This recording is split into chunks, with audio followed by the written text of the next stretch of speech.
느헤미야가 예루살렘 성벽을 재건하려고 왕의 도움을 받아서 이제 돌아왔죠. 그게 뭐 한두 달 이상 걸리는 그런 먼 길이었는데 와서 3일을 쉬었습니다. 우리가 지난주에 얘기했던 것처럼. 그리고 밤중에 시차를 나갔어요. 극소수의 측근들, 최측근들만 데리고선 그 시차를 나갔거든요. 그래서 페르시아의 수산궁에 있을 때 들었던 이야기들을 확인합니다. 성이 어디가 무너지고 문짝이 어떻게 잘못됐고 하는 것들을. 근데 여러분, 이 일을 느헤미야가 총독이 되어서 왔지만 아랫 사람들에게 시키지 않았어요. 본인이 직접 현장을 찾았습니다. 그러니까 예루살렘에 와서 측근들로부터 보고를 받은 게 아니고 자신이 직접 챙겨보았어요. 그러니까 무너진 성벽, 또 뭐 이런 성물들 돌아보면서 아픔도 직접 느꼈을 거고, 그리고 의지를 다졌을 거예요. 여러분, 현장에 가보는 건 굉장히 중요한 일입니다. 남들에게 듣는 것과 전혀 달리 남들에게 어떻대? 라는 게 아니고 어때? 라고 이야기하는 것은 정말 중요한 일이에요. 그 말에는 권위도 있고 울림도 있습니다. 그래서 그 준비기간을 마친 후에 방백들하고 귀족들에게 이야기를 해요. 느헤미야 2장 17절인데 한번 같이 한번 읽습니다. 시작. 후에 그들에게 이르기를 우리가 당한 군병은 너희도 보고 있는 바라 예루살렘이 황폐하고 성문이 불탔으니 자 예루살렘 성을 건축하여 다시 수치를 당하지 말자 하고, 백성들이 의기소침했어요.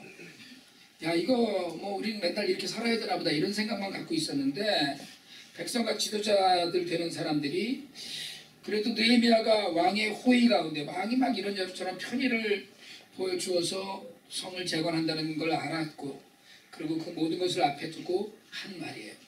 다시는 수치를 당하지 말자. 우리가 이런 수모를 당하고 살지 말자. 이렇게 살면 안 된다. 근데 이런 이야기를 할 수 있는 지도자가 오늘날 우리에게 많이 있어야 됩니다. 솔선수범하고 현장을 잘 알고 직접 모든 것을 행하는 지도자가 필요한 세상이에요. 사실은 한국이든 미국이든 IT든 정치 지도자들의 문제가 어제 오늘 일이 아닙니다. 제가 생각하기엔 사실은 다 그냥 책상에 앉아서 현실을 도외시하고 있는 거예요. 그러니까 그냥 행정을 그렇게 해서 결국 마지막 고난은 일반 백성들이 당하고 맙니다. 여러분, 사실은요, 경제정책의 실패는 단순한 실패로 끝나지 않습니다. 백성을 삶의 고난 가운데로 밀어넣는 거예요. 현장은 전혀 모르고요. 솔직하게 말씀드리자면 자신들은 버스 요금이 얼마인지 라면 한 봉지 값이 얼마인지 모르는데 당당하게 자신이 공부했던 이론만 가지고 그걸 실험해요. 그러다가 잘 안 되면 그냥 자리를 물러나면 그만입니다. 그런데 일반 국민의 삶에 끼치는 그 엄중한 영향을 너무 가볍게 생각하고 있는 거예요. 지도자를 잘 만날 때 나라가 부흥하고 백성이 먹고 살만해집니다. 앞으로 저는 솔직하게 생각을 하자면 우리 모두는 다른 많은 사람들의 삶에 영향을 끼치고 살아야 되는데 정말 현장을 아는, 공부도 하고 이론도 알아야 되죠. 그렇지만 삶으로 솔선수범하지 않으면 공허한 메아리에 지나지 않습니다.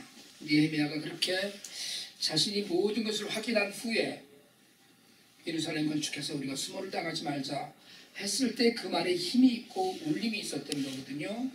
사실은 어떻게 보면 지금 인생을 시작하는 청년들도 계신데 현실의 많은 분야에서 실제적인 경험을 하는 걸 두려워하지 마시길 바랍니다. 현장을 보지 않고는 진정으로 자기 분야에서 뭔가를 이룰 수 없어요. 책상에 앉아서는 예루살렘 성 벽에 벽돌 한 장 옮길 수 없습니다. 그리고 오랜 삶을 경험하고 계신 어른들도 이제 내가 이만큼 했으니까 됐다 이런 생각 마시고 현장에서 현실을 바라보는 그런 통찰이 있으시길 바랍니다. 현실을 아는 지도자가 많아야만, 그래서 현실에 맞는 일을 할 때만 많은 사람들이 공감하고 동조하고 함께 할 수 있어요. 그렇게 느헤미야가 현장을 보고 그리고 그 모든 사태를 정확하게 진단한 후에 느헤미야 3장이 드디어 예루살렘 성벽을 쌓고 문을 다는 공사를 합니다. 양문에서 출발을 하는데요, 다시 양문으로 돌아올 때까지 전체 성벽을 쌓고 각 문을 다는 공사, 그리고 거기에 참여하는 사람들에 관한 이야기를 기록해요. 3장은 사실은 누가 문을 달았고 누가 연이어서 벽을 쌓고 하는 이야기로만 채워져 있는데 그게 그렇게 함부로 한 일은 아닙니다. 그냥 아무렇게나 야 누구 여기 할래 누구 여기 할래 이렇게 하고 한 일이 아니라는 거예요. 우리가 읽은 본문은 그 다음이라는 말 그리고 중수하였고라는 말로 채워져 있어요. 근데 그렇게 문을 달고 벽을 쌓는 모든 일의 사람들이 그 일에 사람들이 모여서 일을 할 때 사실은 자기 집에서 가장 가까운 위치에 성벽들을 쌓았다는 거예요. 자기 동네에서 가장 가까운 성벽이 무너진 것을 보수하고 다시 고쳤어요.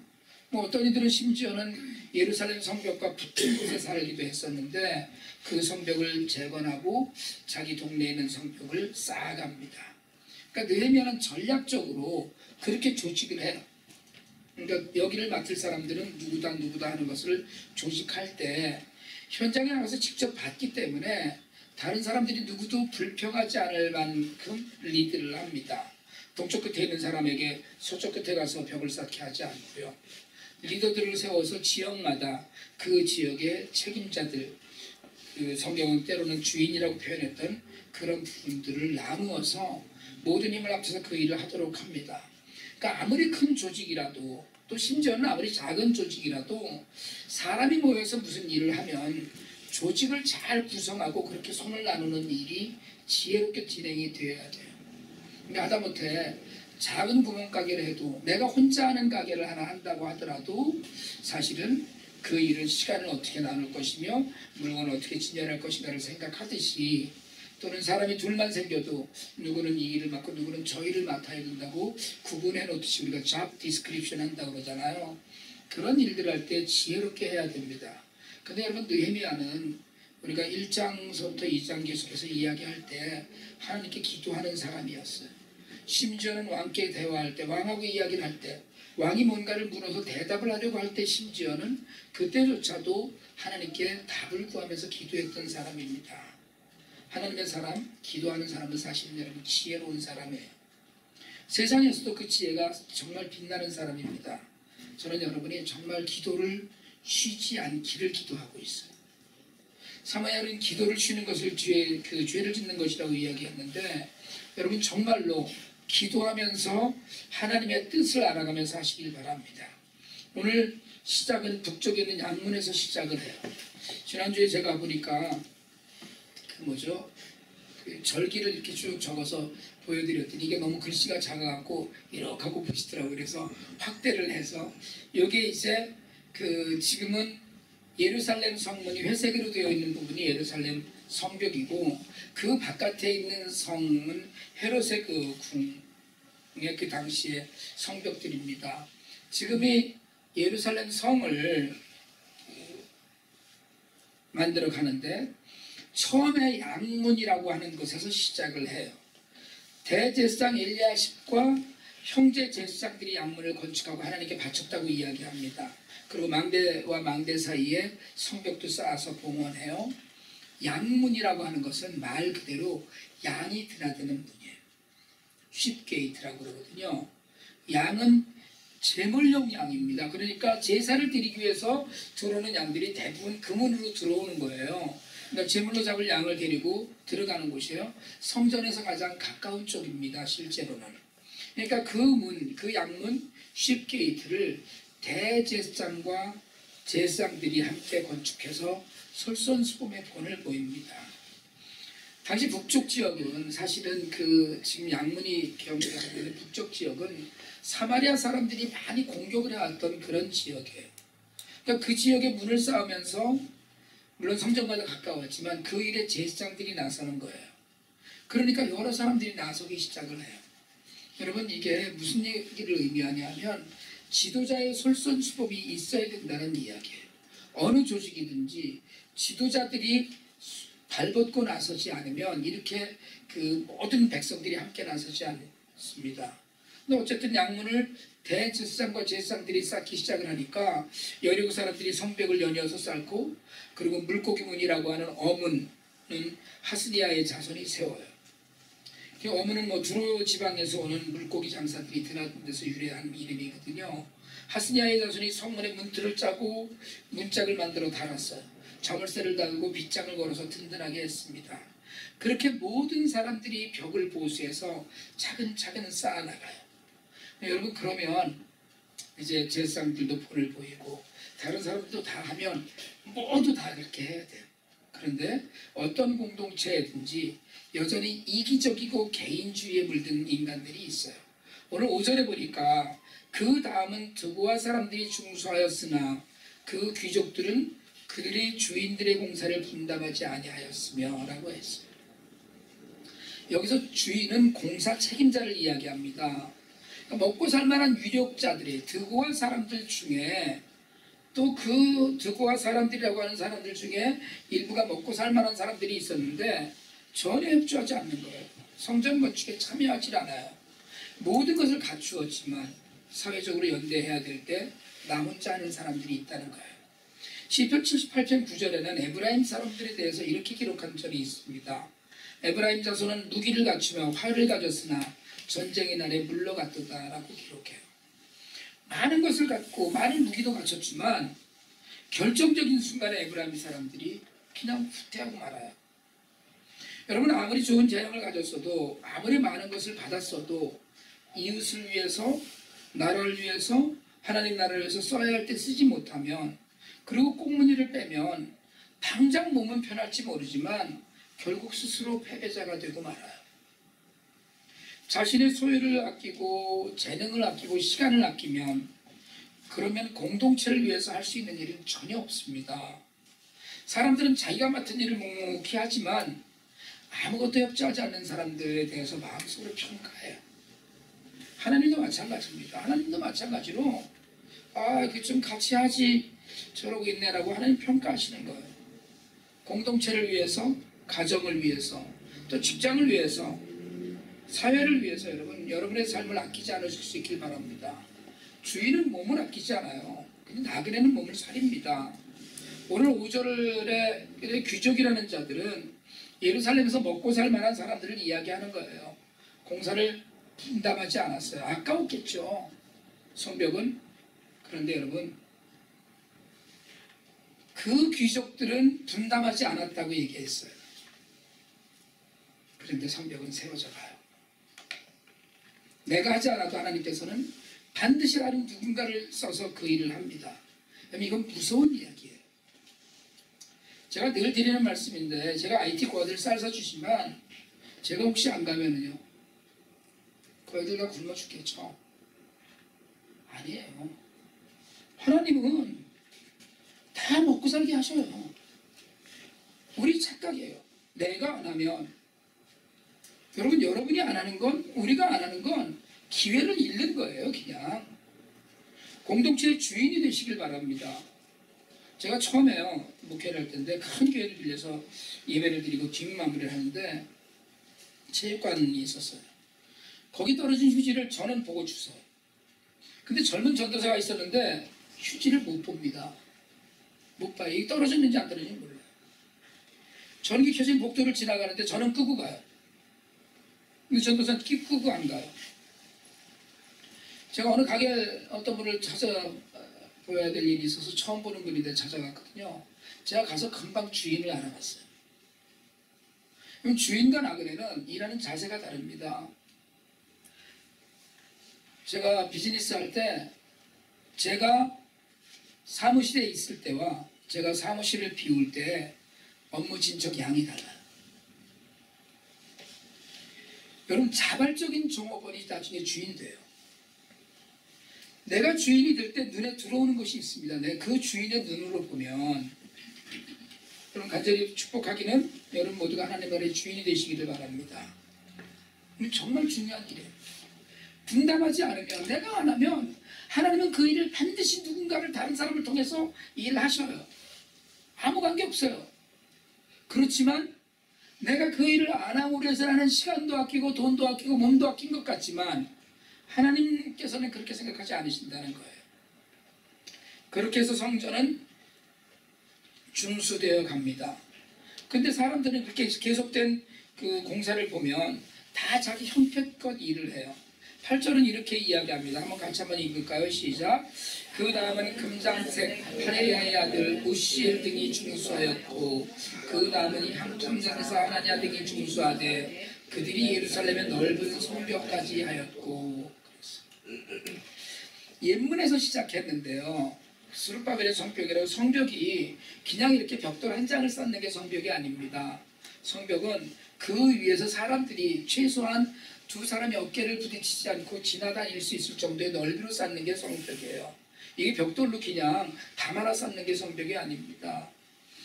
거기 성벽을 옛문에서부터 시작해서 아래 남쪽으로 내려오면서 성벽을 이루어 가는데, 그 성벽을 이루어 가는데 금장색이라 이 세공장을 이야기하는 거거든요. 그리고 향료 제조업자였던 사람들이 있었어요. 쉽게 얘기하자면 무슨 얘기냐면 돈이 좀 있는 사람들이었어요. 다른 사람들보다는 그냥 먹고 살기가 조금 형편이 나은 사람들 얘기였어요.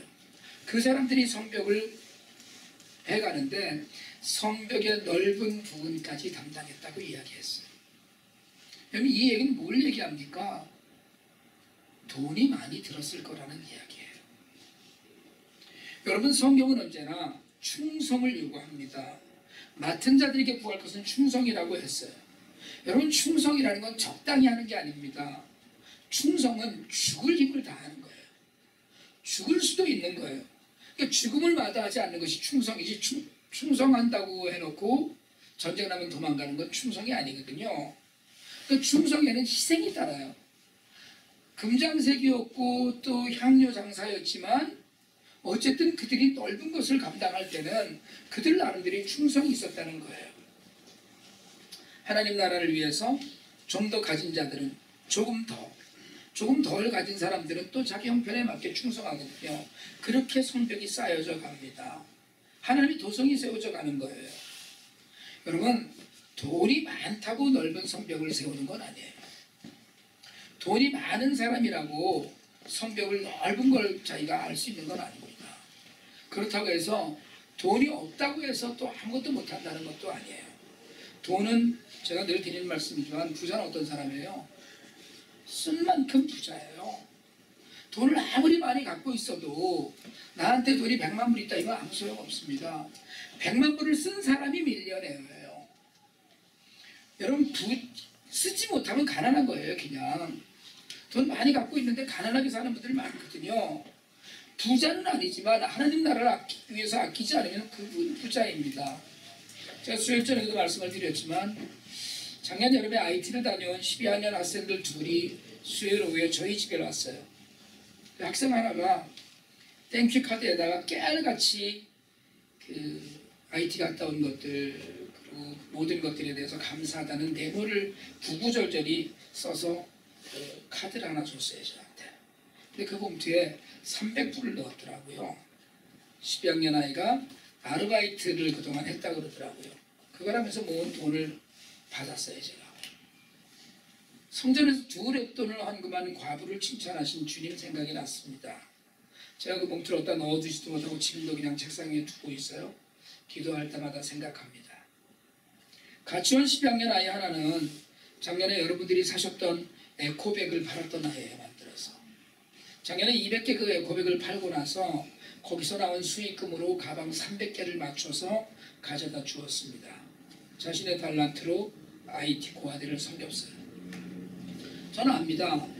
그 아이는 IT 고아들에게 가방을 전해주길 바라고, 또 한 아이는 알바에서 번 돈으로 IT 고아들에게 밥 한 그릇이라도 더 사줄 수 있기를 소망했어요. 그러면 IT 고아들을 위해서 내민 그 학생들의 손길은 IT 고아들이 받은 것인가요? 저는 그렇게 생각하지 않아요. 제가 받은 거예요? 저 그것도 아닙니다. 그건 하나님께서 받으신 거예요. 저는 그렇게 분명히 믿습니다. 하나님께 드린 거예요. 우리 교회에도 IT 고아 구호를 위해 때마다 11조 외에 적지 않은 후원을 아끼지 않는 청년이 있습니다. 저는 하나님께서 그 삶을 책임지시라는 걸 믿어요. 물질과 자기 희생에는 마음이 있는 것이고 하나님은 그 마음을 감찰하셔요. 제가 부족하면 부족한 대로, 또 사실은 모자라지만 모자라는 대로 힘을 다해서 목회하고 선교할 때 하나님께서는 분명히 제 삶을 책임지셨다고 저는 믿습니다. 부유하자라도 굶지 않게 하셨고 오히려 누군가의 손을 통해서라도 궁핍하지 않게 하셨어요. 저는 하나님께서 여러분의 삶을 책임지셨다는 간증이 여러분 삶에 풍성해지기를 축복합니다. 나는 하나님 나라를 위해서 예루살렘 성벽을 위해서 그저 벽돌 한 장 올려놓지만 하나님께서는 내 삶을 통째로 돌아보신다면 그게 바로 가장 지혜로운 삶의 경영이에요. 있는 사람은 있는 대로, 없는 사람은 없는 대로 아낌없이 예루살렘 성벽을 보수합니다. 돈이 많은 사람들은 벽돌을 많이 만들어서 기증했을 것이고 전혀 없는 사람은 그래도 그 벽돌 하나씩 쌓는 일에 시간을 아끼지 않았을 거예요. 그 성벽을 가족별로, 가문별로 또는 신분별로 그렇게 이어서 재건해요. 그러는 가운데 우리가 눈에 띄는 기록을 하나 만납니다. 오늘 우리가 읽은 성경의 12절에 보면 이런 구절이 나와요. 그 다음은 예루살렘 지방 절반을 다스리는 할로에스의 아들 살룸과 그의 딸들이 중수하였고, 여러분 예루살렘 지방의 절반을 다스린다고 했어요. 예루살렘 지방의 절반을 그래도 다스리는 사람이에요. 권력자입니다. 근데 그는 험한 성벽을 쌓는 일에 딸들을 동원합니다. 신분도 가리지 않았지만 성별도 구분하지 않았어요. 하나님 나라를 위한 충성에는 누구도 예외가 없습니다. 유력한 집안에일수록 딸들을 귀하게 여겼겠지만 예루살렘의 절반을 다스리는 권력자인 살룸은 딸들에게도 벽돌을 나르게 하고 성벽을 쌓게 했어요. 딸이 문제가 아니라 험한 일을 마다하지 않고 충성을 다하는 집안에 관한 이야기입니다. 어쩌면 살룸은 성벽을 보수하는 일들을 통해서 딸들에게도 가르치고 싶은 일이 있었을 거라고 저는 믿어요. 그 딸들에게는 아직도 큰 복과 기회가 그 일이 되었을 겁니다. 어렵고 힘든 일이 분명하지만 책임을 회피하지 않는 일이 또 책임감을 통해서 살룸은 다스리는 지역에서 더 존경받았을 거예요. 집안에 뭐 딸들까지 다 동원해서 일을 저렇게 하니까 얼마나 사람들이 그 본을 받았겠어요. 우리가 잘 아는 노블레스 오블리주라는 말은 부와 권력과 명성은 사회에 대한 책임을 진다는 말입니다. 사회적 지위가 있는 사람은 그만큼 사회에 책임을 져야 된다는 거예요. 제가 요즘 한국에서 재벌 집안 아이들의 그 무책임한 삶의 행동을 보면서 또 미국에서 마찬가지로 사회적으로 또 돈 좀 있다는 사람들이 자녀들에 대해서 하는 행태들을 보면서 여러분 정말 추악한 면을 우리가 보는 거예요. 그렇지만 어떤 이들은 국민으로서의 의무를 모범적으로 실천해서 도덕적이고 사회적인 책임을 다하는 것을 우리가 자주 봅니다. 살룸과 그 딸들을 통해서 당시 지도자들 중에 이렇게 보이는 보이는 사람들이 많았음을 성경은 기록하고 있어요. 단순히 가진 자의 책임만이 아닙니다. 여러분 오늘날 우리도 자녀들을 가르칠 때 실천적인 삶을 가르쳐야 돼요. 행동하지 않는 삶은 생명이 없는 삶입니다. 책임은 행동이지 말이 아니에요. 책임은 명사가 아니고 동사입니다. 여러분 사실은 우리가 이런 일들을 통해서 골짜기문을 세운 여러 주민들을 다 봐요. 분문이라고 하는 양문까지 다 돌아서 올라갑니다만은 분문이라고 하는 그 영어 성경에 덩게이트라고 나와 있어요. 그 거름이나 또는 분녀들을 내보내는 그런 성벽도 지어요. 그리고 수없이 긴 길들의 담을 쌓습니다. 끝까지 책임을 져요. 우리가 느헤미야 3장은 그 다음은 이라는 말로 문장들이 계속 연결됩니다. 이건 문장이 연결된 것이 아니고 성벽이 연결되는 거예요. 그 다음이라는 말이 중요한 건 쉬지 않고 이어지는 헌신자들이 있었다는 걸 얘기해요. 내가 여기까지 했는데 그 다음에는 사람이 없어 쉬었더라 이게 아니고 여기까지 해놨는데 그 다음에 또 사람들이 나타나더라 이러는 거거든요. 이게 각자 헌신할 부분이에요. 구경꾼인지 주인인지가 결정된 부분입니다. 그 다음은 여러분들 한번 보고 인사 한번 하시는데 그 다음은 당신입니다. 시작. 그럼 무슨 얘기? 난 했다는 거예요. 그 다음 사람이 있는 거예요. 여러분, 일을 하는데 거치적거리는 사람이 있고 거치적거리는 일을 치우는 사람이 있습니다.